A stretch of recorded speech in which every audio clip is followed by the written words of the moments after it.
Hello, it is Direct Mail Monday, March 12th, 2018. Steve Sipress here. Thanks for joining me. Last two Direct Mail Mondays, if you're following along or if you just want to check them out by scrolling down on Facebook or going to my LinkedIn or my Twitter or the Rhino Daily blog or the Rhino Daily podcast or YouTube. You can find the videos. 2 weeks ago I did over an hour, and last week was over 2 hours of going through critiques of actual pieces I received in the mail. And for that, I'm giving everybody a break, including me, by doing a lot shorter episode this week. So let's see who's here. Rob Onspach is here. Rick is here. Hey, Rob, how you doing? Still theming it out here. We got Direct Mail Monday. How about that? So received a bunch of stuff. Was going to go through this, including my money mailer that I received that has a whole bunch of stuff in it, and it would have been a marathon session like it was the last 2 weeks if I went through and critiqued every individual piece. But as I said, I decided to give everyone a break because look what else arrived in the mail, and this thing, I mean, it's just beyond genius. There's so much about this, and hopefully everybody is on the mailing list. If you love marketing, you love sales, you love business, you love copywriting and influencing and words that sell, you just got to get the J. Peterman Company catalog. You just got to be on the list. Now I know they got the website right there on the bottom. I know you can go to the website and probably see all the stuff on there. But there really is no substitute for getting the actual thing in the mail, sitting down and leafing through this thing and just having the time of your life. So a whole bunch of stuff here, and I'm going to profile J. Peterman, John Peterman, on Success Story Saturday coming up because he's got a little bit of an interesting story to him, as we all of us entrepreneurs do. But let me just give you one example here. And Rob is asking an appropriate question, which I will cover on Saturday. Is that the J. Peterman from Seinfeld? Because so many people, that's the only place they heard about the J. Peterman catalog, and they thought it's a made-up joke. But if you followed along with the Seinfeld show, you know that pretty much nothing on there was made up. There was actually a soup Nazi, and those of us who have traveled to New York, and they have tours going around, and you can go to the actual soup kitchen store where the soup Nazi guy actually, I think he's still there. He was there years ago barking out his nonsense stuff. And there's the Mork's Diner, which I think is called Tom's Diner, and that's in there somewhere. And the photo of the actual storefront and the interior is similar, and all that kind of stuff. And yeah, J. Peterman and New York Yankees, right? You had George working for the New York Yankees. That's an actual baseball team. George Steinbrenner was an actual person who owned the New York Yankees, and the back of his head was in a bunch of Seinfeld episodes with George. But I digress. Back to the J. Peterman Catalog Company, where Elaine worked, and the actual J. Peterman, the guy who's an actor, is now a part owner of the J. Peterman Company. He helped rescue it out of bankruptcy years ago. Again, it's a fun story. I'll share it on Success Story Saturday. But yes, it's a real company. It's been around for a long, long time, way before Seinfeld, and already way after, although Seinfeld is still in reruns. But this is just fantastic stuff, folks. The copy is amazing. And let me just give you one example, because I just leafed through it real quick, and it popped open as these catalogs or any kind of booklet normally will, to the center page, especially when it's got an order form right in there, which is a lesson, by the way. Make sure you're making it easy for people to order. And look what's on this page, stuff that intrigues me: a baseball glove and baseball shirts. So and I had to read the copy because you just have to. And like, suddenly now I want to buy it. And so check this out. Indulge me while I just read you the copy from. First of all, the headline is Throwing a Curve, and you see the picture of 3 different colored sleeves. Anyone that played baseball here?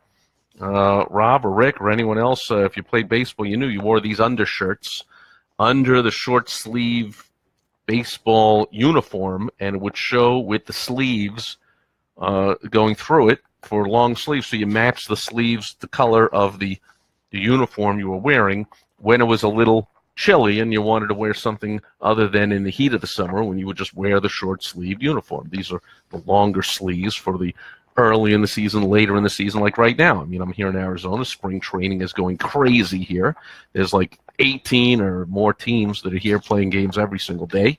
And sometimes it's a little bit chilly, and you might see them wearing some sleeves. And then some of us, I loved it. You know, when I was a kid in high school, I would just wear these shirts around. And so, check out this copy. Any fans of copywriting, and that should be all business owners, by the way, because copywriting just means using words to sell stuff.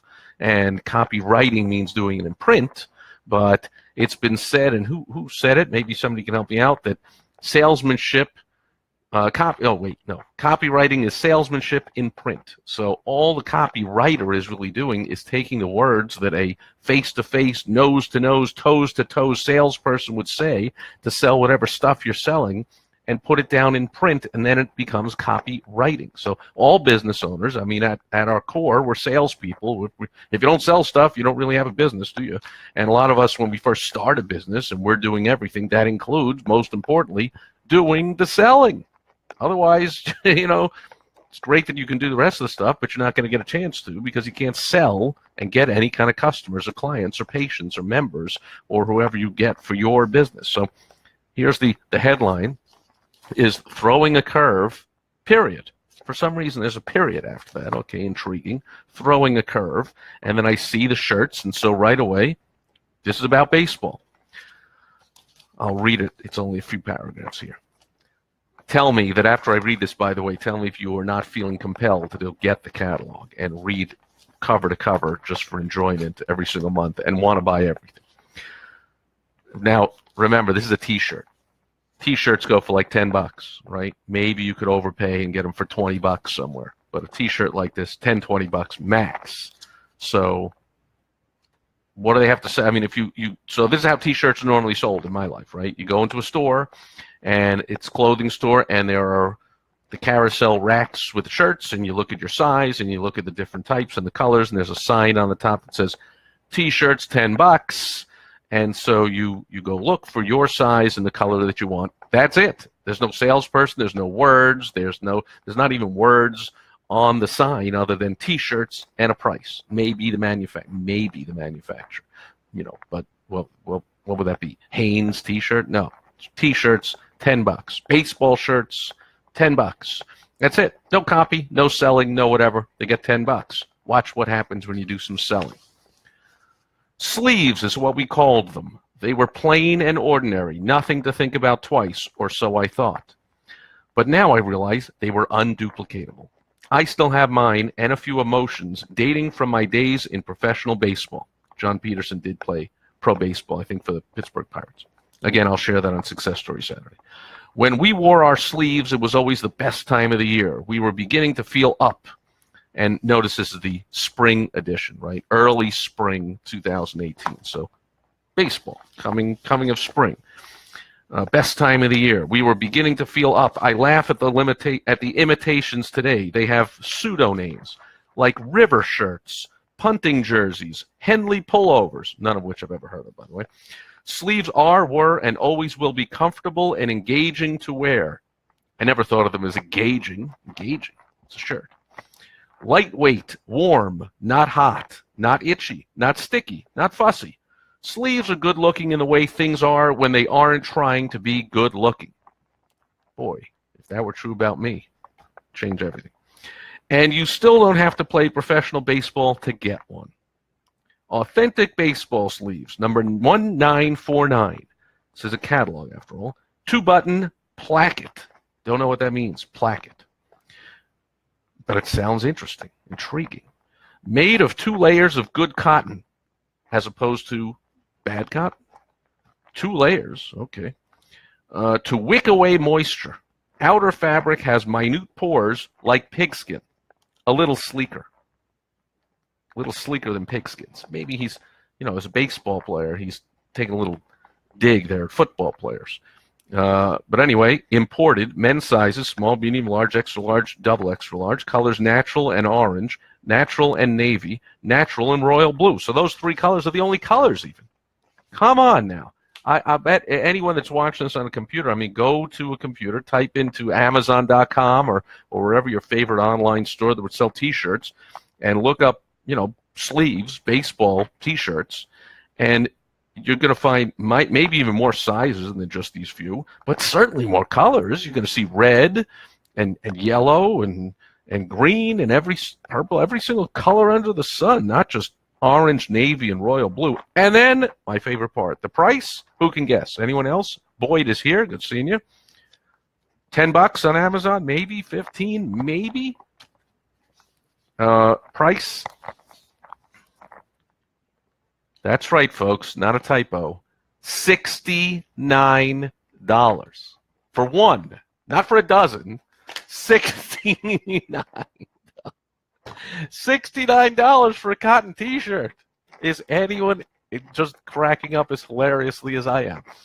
And that's everything in this catalog is made to sound mysterious and romantic and cool and out of the norm and embellished and fantastic, and you just got to have it. And then it has an absurdly high, ridiculous, overpriced price to it. So either this company is about to go out of business and doesn't sell anything, or somehow they're selling the same T-shirt that people buy every day in a Walmart for $10. They're selling it for $69. Come on, even if it's a higher quality. Oh, it's because it's 2 layers of cotton or whatever. So let's say it's a higher quality than one you get in Walmart. $15, $20. How about $69? Now the other thing is Amazon. You get the free shipping, right? So I'm sure in order to compete, the J. Peterman catalog company realizes it has to compete, and so the shipping is up. There are the shipping options. The whole table of shipping options. So $1 to $50, which this is not, would only be $6.95. This is $50 to $75. It's $8.95 shipping. So now 69 plus 9, $78 to get that T-shirt in your hand. If you're an Amazon Prime, like millions of us are, you can probably get nearly the exact same one with much more of a selection for $10. Free shipping comes to your door in 2 days.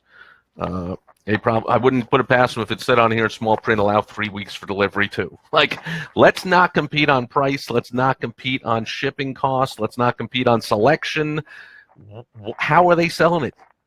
By persuasion, by getting really good at words that sell. And I could go on and read every page in this thing, but it's all like that. You slap an ordinary $10 T-shirt on the desk of the copywriter, and you say, sell this thing for $69 plus $8 shipping. And if that was your job, dear viewer or listener, however you're getting this, would you not say, like, I can't do that? How am I going to sell a $10 T-shirt for $70 plus $8 shipping? How am I going to sell it's selling for $10 all day on Amazon.com with free shipping? I'm supposed to sell the same shirt for $78? I can't do that. That's what people say all the time in sales. I've hired and trained and managed thousands of salespeople, and I cannot tell you the overwhelming majority, probably 99%, that came to me and complained, I can't sell that because the price is too high, not enough selection, every excuse in the world. This copywriter says, no problem, I'll do that. Boom, bangs out a few paragraphs. Hey, sell this whatever this thing is. Some women's Sank Rue Do New, what is that? I don't know. This long sleeve 1947 dress. Here's a dress. Sell that thing. Okay. The most flattering dress of the 20th century. Full sweeping skirt and shaped bodice for artful emphasis on legs, hips, waist, and bust. Isn't that emphasis on everything? Rita wore it. Co-eds and secretaries wore it. Your mother wore it. Women looked wonderful in it. Still do. And always will. Unless the female form undergoes some kind of radical transformation. Deliverance from the boxy, skimpy cut of World War II utility fashions. Pure cotton with the same swinging sweep and sash ties as the short sleeve version. Same V-neck bodice, darts at bust and waist. Same notched collar to stand up pertly if you wish. Mid-calf length. This one definitely belongs in your closet too. Price, $169. So I'm guessing that goes for about $30 anywhere. but they're selling it here for $169. So I think you get the point. Number one, get on the mailing list and get the mail order catalogs of sharp marketers that are making money with this stuff. Figure out what they're doing to make money.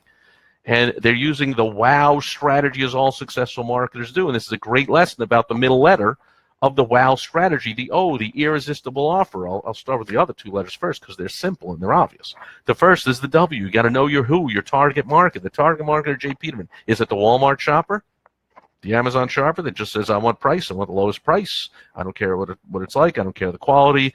I just want to walk into a store and plop down $10 and get my T-shirt. Or you can really go, and I know when you go on a vacation, you go to the souvenir shops, you get T-shirts for like really cheap crap T-shirts, like 2 for $10 or 3 for $10 or something. They're like, really crap T-shirts. But is that their target market? Is that their chosen who? Of course not.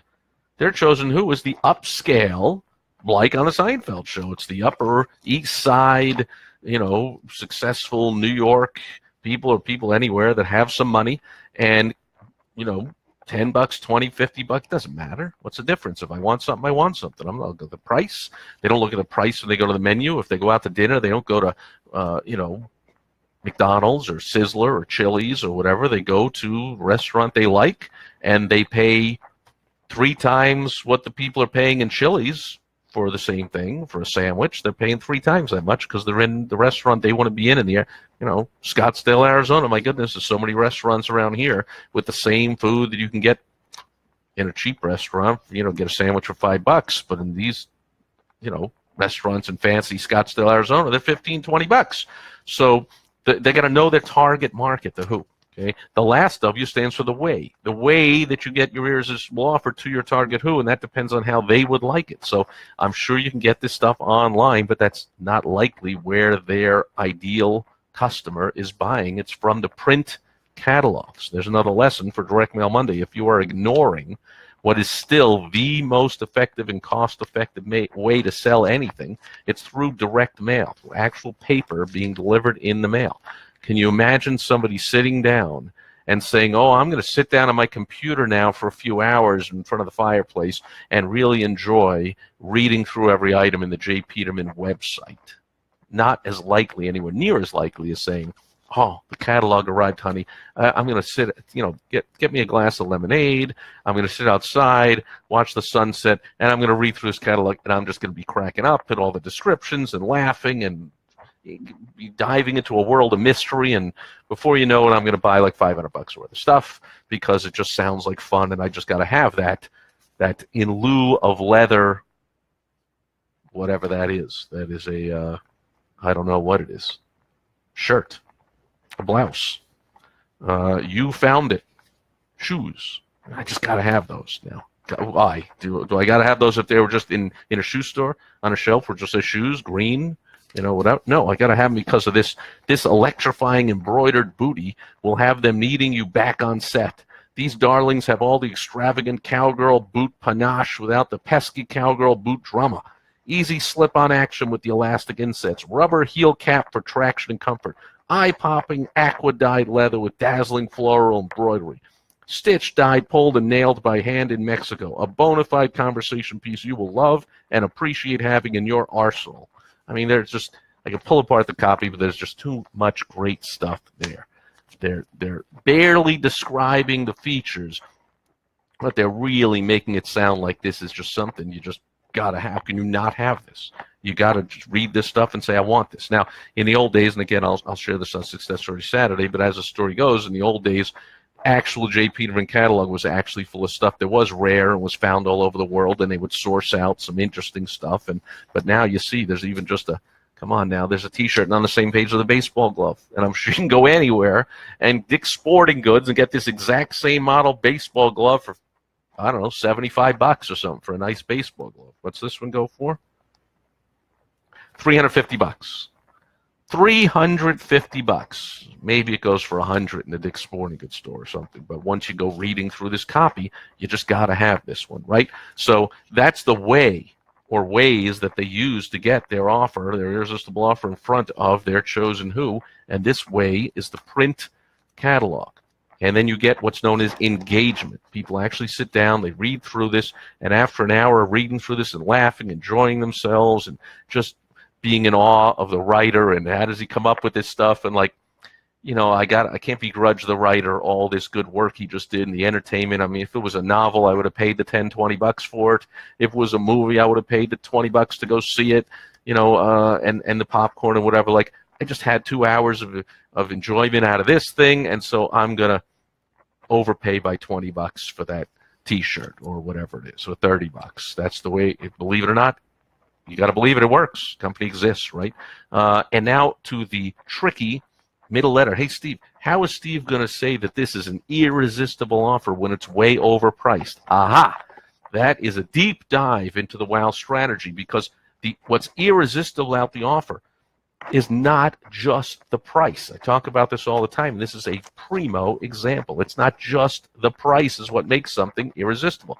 To the affluent buyer, in fact, making the price lower is not only making it more irresistible, it's making it less irresistible. It's making it more resistible. To the affluent buyer, a lower price actually means more resistance. It means they don't want it. I'll give you an example. Maybe you are, or if you know, or you've seen in the movies or on TV, an affluent shopper. Picture, I haven't watched it, but the Kim Kardashian show, right? And supposedly they show Kim, I mean, what else should they show her shopping, right? And I know she used to, or maybe they still do, own retail stores in like Rodeo Drive in Beverly Hills or something, right? So where everything is incredibly high priced. I used to live, when I first moved to Chicago, lived a couple of blocks away from Oak Street, where all the overpriced, most expensive, similar stores are in Chicago. So, you know, big cities have this area where the overpriced stores are. And so the celebrity, the Kim Kardashian, wherever, will go in and they'll close down the store so the adoring public and paparazzi doesn't bother them, and they'll let them shop, and they'll walk around going, yeah, I'll have that, and 2 of those, and I'll have that in every size, and give me that, and give me this, and give me that, and they'll walk out with the bags, or they'll just say, deliver it to my house, you know, all the bags of stuff, and how much, you know, 20 grand, 30 grand. These are legendary shopping sprees that the rich and famous, or just the rich, will go on. They're not looking at the fact that what's the comparison of the price. In fact, this is my point, if it said on the price tag, so you'll see, at least in the movies, like I've seen it, or like Pretty Woman, great example, again, fictional from the movies, but I'm sure it happens in real life. They look and they go, wow, that dress is amazing. It's to die for. It's the name of the designer. I just have to have it. Oh, let's look at the price tag. Price tag, oh, $12,000. Well, the celebrity or the rich person goes, yeah, I got to have a $12,000 dress for that dinner I'm going to. I can't wear anything less than a $12,000 dress. I'm having dinner with the chief of the whatever in the hoo-ha, and I'm gonna have the paparazzi, or I gotta press people, or that big business meeting, or whatever it is. I gotta have it. What if it said on that price tag that dress was $22.95, like Marshalls, or you know, the Nordstrom Rack, or the whatever, Walmart? It's a $22.95 unbeatable rollback price. I haven't been in a Walmart in years, but what would say, you know, lowest guaranteed lowest price rollback discount, $22.95. The affluent, ultra rich celebrity buyer would practically drop it on the floor and have to wash their hands. They'd say, I can't believe I even looked at that thing and thought I wanted it when it's $22.95. I can't wear a dress to this event that's $22.95, or for some of these celebrities, that means any day. I can't ever be seen. I won't have anything in my closet touching any other piece of my clothes that's $22.95, or a T-shirt for $10. I'm not going to have a T-shirt for $10 in my closet. I'm not going to buy that for my husband, a $10 T-shirt. I don't want him walking around in a $10 T-shirt. I want him walking around in a $78 T-shirt. That's what I want. So when people go, ooh, that T-shirt looks good, I want her going, yeah, it ought to. $78 for that T-shirt. It's got 2 layers of good cotton to wick away moisture. And the outer fabric, did you know it has minute pores, like pigskin? Like, what are you even talking about? I mean, I'm sure every T-shirt has minute pores, doesn't it? I mean, if you really stretched it all out or whatever. So often to the affluent, the lower the price, the more resistible, the worse the offer is. So the offer has much more to do with than just simply the bottom line price. Same thing would happen on an airline. right? If the affluent celebrity, in fact, a lot of them complain they won't fly Southwest. If you ever talk to really affluent people or celebrities, they won't fly Southwest. Why? Because there's no first class. They can't stand it. Like, I can't fly in. That's like a cattle call. You could end up sitting anywhere, and I won't do that. They won't be sitting anywhere beyond row 8 or whatever. They won't even take a chance. They're sitting in with the regular public or in the same size seat as everybody else. They wouldn't even think of such a thing. They have to spend 3 times as much as anyone else on a ticket when they fly commercial, or else they just won't do it.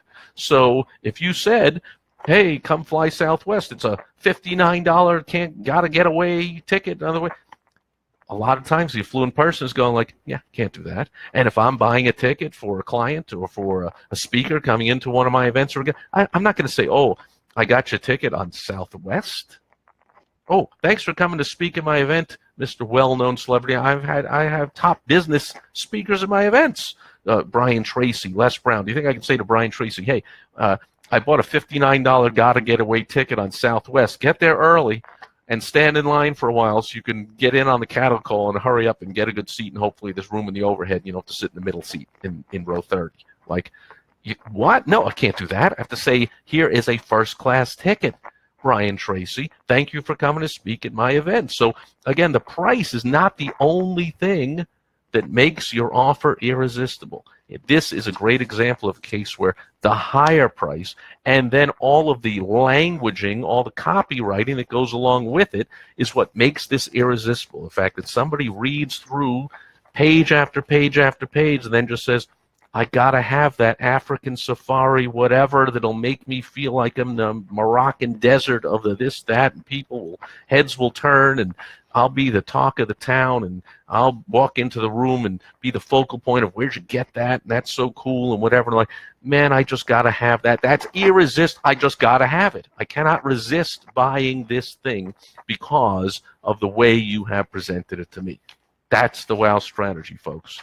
Make whatever you're offering irresistible to the buyer. Make them say, I gotta have it. In this case, even when it's overpriced by 7 times, make them say, but I gotta have it.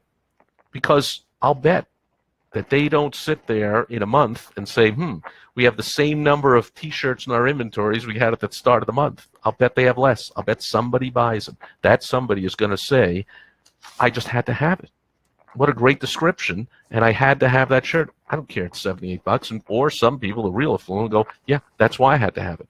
I have to have a $78 T-shirt. I will not have any clothes in my drawers or hanging up in my closet that are like less than $70. That's even the cheapest thing I have in my closet, $78. I don't have stuff like that. I don't wear cheap stuff.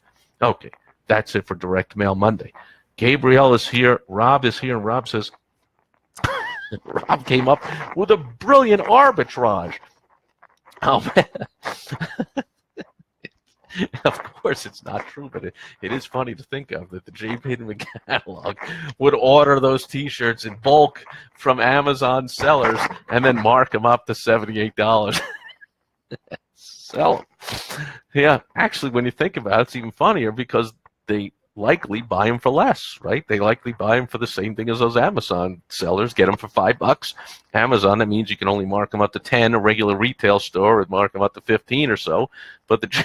Peterman, they mark it up to 78. So yeah, they could do that arbitrage. They could buy low, sell high by buying it on eBay or Amazon, or just walking into why Amazon? Why not just walk into Amazon, into Walmart, and just go, hey, I'll take all those. But then because I have a magic pen and a brain of unbelievable knowledge of words that sell and persuasion, I mean, isn't that a beautiful thing to have?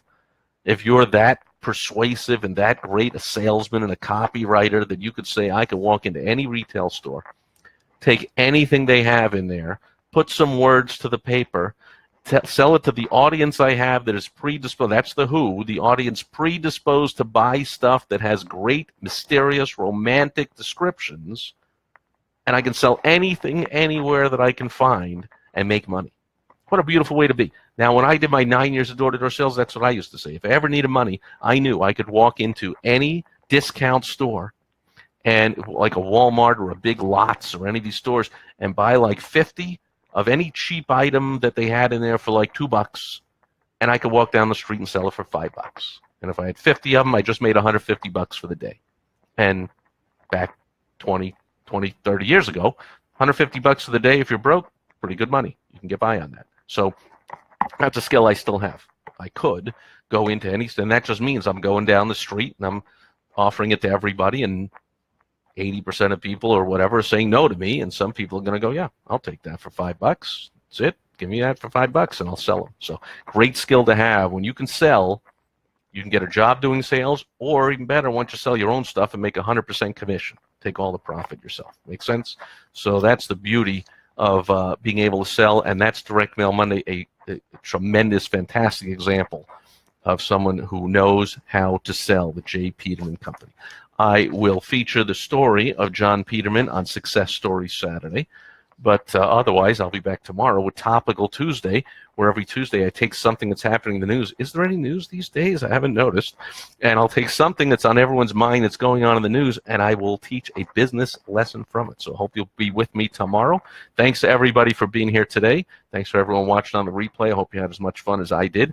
And I hope you get the J. Peterman catalog and you sit down, have your favorite beverage, and sit back and just enjoy the entertainment.